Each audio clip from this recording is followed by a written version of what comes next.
RCN. Le son de la différence.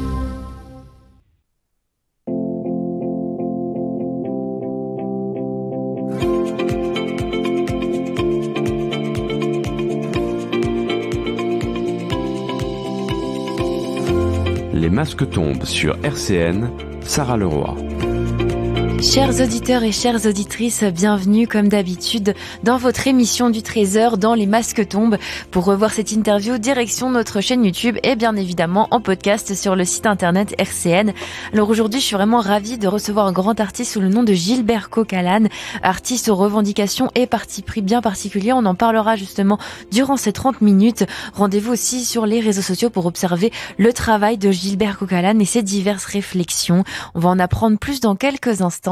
Bonjour Gilbert, ravi de te recevoir, comment vas-tu ? Bonjour et merci pour l'invitation. C'est du live, c'est très excitant. Et je suis ravie que tu sois à ma côté en tout cas. Alors, on va parler de tout ce que tu fais. Tu es un artiste multiple talent. Tu es président aussi du CDRAO, le Centre de documentation, recherche, application des offensives. Président des éditions L'Armée recrute, fondateur aussi du perturbationnisme. Et je citerai aussi plus tard les autres fonctions. Mais pour commencer, est-ce que tu pourrais nous expliquer tout simplement, nous expliquer en détail ce qu'est le CDRAO ?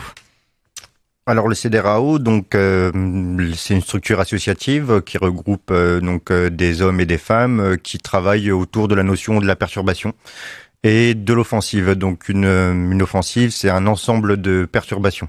Mmh. Et donc c'est une matière artistique, la perturbation, qui existe depuis la nuit des temps, depuis que l'humanité existe et qui existera bien après le CDRAO. Et donc nous, le but du jeu, c'est de documenter donc ce qui a été fait à l'époque et ce qui se fait actuellement. Rechercher, donc imaginer ce qui va se faire dans le futur et appliquer également. Donc on est également sur le terrain à mener des perturbations et des offensives. Mmh. Et à côté de cela, tu es aussi président des éditions L'Armée recrute, c'est bien ça ?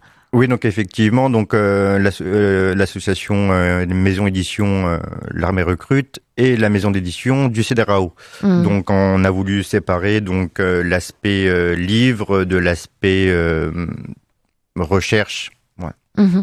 Et tu parlais justement du perturbationnisme, on va en parler un petit peu, on en développera aussi un peu plus tard.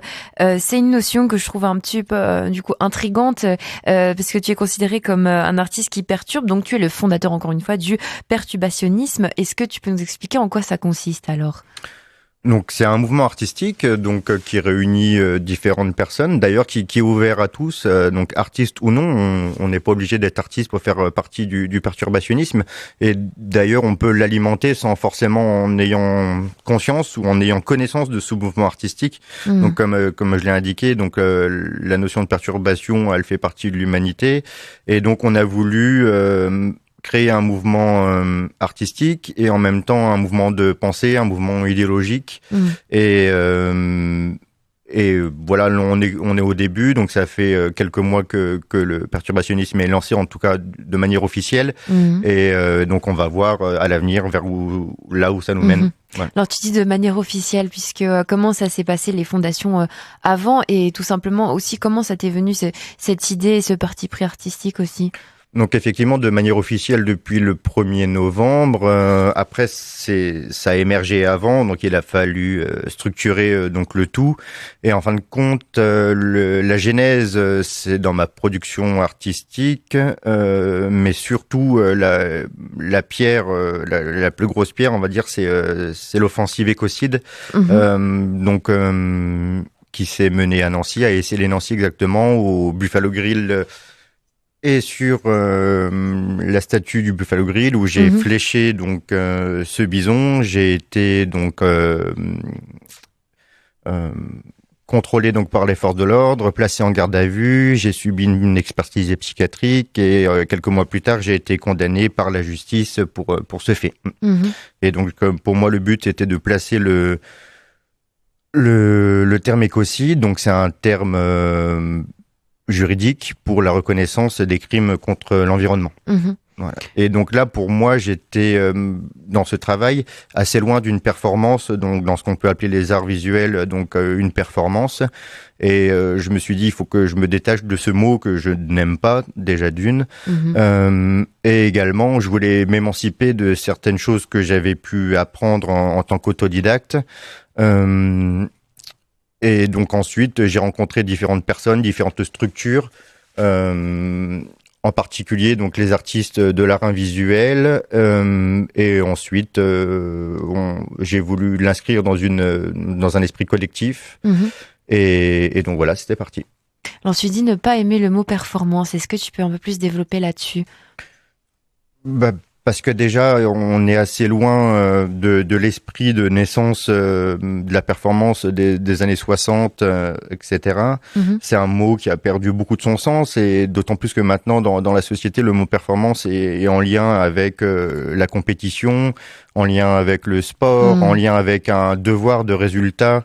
Et c'est un mot que j'ai jamais apprécié, mais comme beaucoup d'autres mots dans l'art en final, parce que c'est des mots qu'on nous impose, comme le vernissage. Moi avant, donc je connaissais pas du tout le milieu de l'art, et le mot vernissage me faisait énormément peur, et c'est toujours le cas en fin de compte. C'est généralement des mots qui écrasent et qui n'ouvrent pas entre guillemets les gens en fait. Donc c'est ta façon de penser au niveau artistique aussi. Et au niveau de tes multiples talents, alors tu es aussi intervenant scolaire. Quelles sont alors les natures de tes interventions dans le milieu scolaire? Donc effectivement, pour moi, l'important en tant qu'artiste, c'est d'aller au-devant des gens et non aux personnes d'aller vers moi ou dans mon atelier, dans mon exposition. Donc c'est pour cela que les expositions, pour moi, je vais y mettre un terme et aller au-devant, entre guillemets, des gens est bien plus important pour moi, aller au-devant de la société, de l'espace public, et donc en particulier des jeunes. Donc les jeunes en milieu scolaire, j'en fais de nombreuses interventions en lien avec la perturbation. Comment appréhender la perturbation, comment perturber son espace public, comment perturber son quotidien. Et donc ça peut être différentes tranches d'âge, et ça peut être aussi bien dans les milieux scolaires artistiques, les lieux d'enseignement, et ça peut être aussi bien de la primaire à l'université en fait. Et de la primaire à l'université, est-ce que les natures de tes interventions sont les mêmes selon les âges? Non, j'adapte forcément le contenu, la forme, le langage, mais schématiquement, un enfant de CM1 peut comprendre la perturbation, et un grand universitaire ou un théoricien de l'art peut comprendre la perturbation. Donc c'est ça aussi c'est une volonté d'accessibilité pour moi qui est assez important. Alors, et en dehors de ça aussi, tu es membre du conseil d'administration de la Fédération de l'art urbain. C'est donc encore une fois un parti artistique, l'art urbain pour toi? Parce que j'ai commencé déjà dans la rue, je suis toujours actif dans la rue. Donc pourquoi la rue? Donc tout simplement, donc, comme généralement quand les portes sont fermées, la rue est un lieu ouvert, donc qui permet de s'exprimer. J'ai travaillé plus de 10 ans dans la rue, donc soit en indépendant, soit effectivement en travaillant avec des institutions. Et donc par conséquent, il y a une histoire, il y a des hommes et des femmes, il y a cette fédération qui regroupe beaucoup d'identités. Donc ça va aussi bien de l'art contemporain, du graffiti vandale. Donc ça regroupe toutes les identités de l'art urbain, son passé, son présent, son futur. Et donc c'est ça que j'ai trouvé intéressant dans la fédération de l'art urbain. Et on mène des actions assez globales sur toute la France, aussi bien artistiques, légales, des sessions d'information, de la recherche également. Donc c'est assez complet. Ouais. Alors tu viens de le dire, ça fait plus de 10 ans que tu travailles dans la rue. Tu es actif depuis 2008 aussi à travers des dispositifs que tu proposes dans l'espace public. Tu dis de varier les supports. Est-ce que tu peux nous parler du coup de cette variation de supports que tu utilises alors? Donc oui, effectivement. Donc généralement, c'est plus l'envie ou l'idée qui me met en action, ou qui met l'association en action. C'est pas forcément une technique, même si c'est assez important, mais c'est montrer également donc une palette de créations possibles voilà, on nous a appris donc les arts majeurs, la peinture, la sculpture, etc. Et donc on peut avoir d'autres façons de créer, et ensuite qu'on essaye de rendre accessible et duplicable donc par d'autres personnes. Par le biais de protocoles où rien que le fait de montrer que c'est possible, donc d'autres personnes peuvent prendre l'initiative de créer des perturbations, effectivement. Et au niveau de tes créations, alors, est-ce que elles sont toujours, raconte-nous un petit peu, est-ce qu'elles sont toujours innovantes ou est-ce que tu essayes justement d'essayer des nouvelles techniques et de vouloir raconter de nouvelles histoires? Donc effectivement, donc le but du jeu, c'est de raconter d'autres histoires, de mener d'autres combats, de prendre la parole, d'investir l'espace public. Donc oui, le but du jeu, c'est de continuer. Oui. Oui. Et comment tu procèdes alors pour justement ces réalisations, tout simplement? Donc généralement, ça peut partir de deux aspects, soit d'une thématique. Par exemple, on va partir sur une thématique écologique, ensuite on va pointer un petit peu plus précisément la thématique écologique et ensuite comment résoudre ou alors évoquer le sujet ou alors comment rendre disponible cette thématique dans l'espace public. Et ensuite donc ça se passe surtout par la réflexion, en fin de compte, il n'y a pas de production d'objets d'art. Et ensuite, c'est mettre en application, donc faire preuve de stratégie, faire des énoncés, préparer des différents scénarios, réfléchir sur les différents intervenants qui vont intervenir dans l'offensive. Voilà, donc ça peut être le premier aspect. Ou alors, au contraire, c'est quelque chose qu'on subit, donc qui est directement présent, donc comme ce qui s'est passé avec l'offensive visibilité, donc avec la mairie de Villers et les Nancy, où j'ai été invité pour produire une exposition. Le fait étant que j'étais pas rémunéré pour faire cette exposition, donc par conséquent, j'ai mené directement une offensive. Le sujet est venu à moi, en fait. Et tu dis justement que dans l'espace public, il y a de la réflexion aussi dans tes réalisations. Est-ce que du coup c'est quelque chose d'assez instinctif et inné ou c'est quelque chose qui a été travaillé? Raconte-nous. La perturbation, donc comme j'ai dit, donc elle fait partie intégrante de nos vies. Après, il y a différentes personnalités, mais qui se travaillent. Et puis d'ailleurs, il y a pas de vérité en soi. Donc il peut y avoir les perturbationnistes de nature, donc ceux qui apprécient la perturbation et qui aiment en réaliser. Il y a les perturbaphobes, ceux qui généralement ont plus peur de la perturbation. Mais par exemple, les perturbaphobes, donc c'est des personnes qui sont très intéressantes pour le CDRAO, tout simplement parce que on a besoin d'une multiplicité de personnes qui ont des vécus différents avec la perturbation. Donc pour pouvoir justement travailler ensemble. Et tu dis aussi que tu réussis à proposer des alternatives à l'engourdissement ou à la lenteur inéluctable des sociétés qui obéissent fatalement aux normes. Donc tu t'opposes fatalement aux normes, si c'est bien ça. Là, par exemple, comme à la mairie de Villers-les-Nancy, donc là, la norme, c'est de ne pas payer les artistes. Donc, par conséquent, j'ai dû répondre à l'absurde par l'absurde en proposant une exposition du vide. Et donc, c'est comme ça qu'on a pu obtenir des résultats et donc qui vont se poursuivre par la suite. Ouais.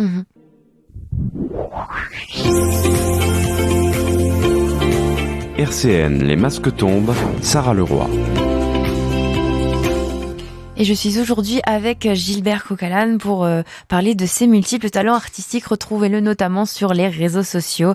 Alors Gilbert, aussi tu te positionnes dans le rôle de l'artiste comme élément perturbateur, où on l'a bien démontré, dans les registres collectifs aussi du savoir-vivre, savoir-faire et savoir-être. Quelle place alors ils ont ces trois savoirs dans ta vision artistique? Tout simplement comme tout homme, toute femme, on est régi par des cadres très grands comme la société, des cadres moraux, des cadres d'environnement, de territoire.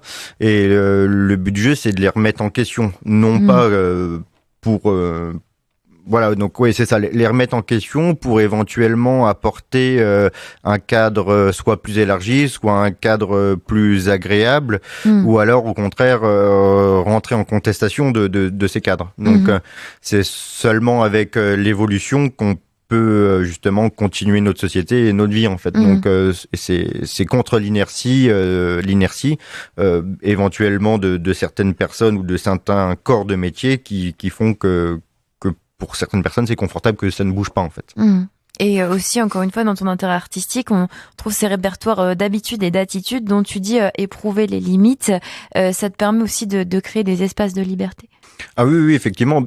En fin de compte, l'immobilité qu'on peut voir dans la société sur différentes thématiques, mais même des fois les grandes causes, mais des fois sur des petits détails, parce que la perturbation peut être plus ou moins forte. Tout est régi par des règles, donc soit on subit cette règle, soit au contraire on essaie de la transformer. C'est un peu comme la perturbation. Par exemple, la perturbation est vécue généralement comme quelque chose de négatif. Quand il y a une perturbation météo, par exemple, ça veut dire que la pluie arrive et donc généralement on est déçu. Sauf que ça fait partie de l'essence même de notre survie en fait. Donc c'est un peu rendre moins négatif la perturbation, pouvoir s'en saisir et pouvoir faire une matière artistique et pouvoir créer avec. Oui. Et tu t'appuies aussi sur des techniques de production, donc d'effets humoristiques. Pourquoi l'humour alors prend cette place dans ton art ? Pour plusieurs raisons, déjà personnelles, malgré que moi personnellement je me considère pas comme quelqu'un de drôle, mais ça a toujours été une matière pour moi dans l'art. Deuxième raison, c'est que dans l'art, l'humour est sous-représenté et généralement on s'éloigne entre guillemets de l'humour. On a pu voir dans l'histoire de l'art, dans les beaux-arts, des thématiques très éloigné de l'humour et généralement c'est quelque chose qui n'est pas exploré en termes de création. Comme la honte par exemple, c'est une émotion humaine fréquente que j'éprouverai fréquemment et généralement donc on éloigne cette émotion. Sauf que, par exemple, dans l'art, on a pu voir la joie, la tristesse, la colère explorées de différentes manières depuis la nuit des temps.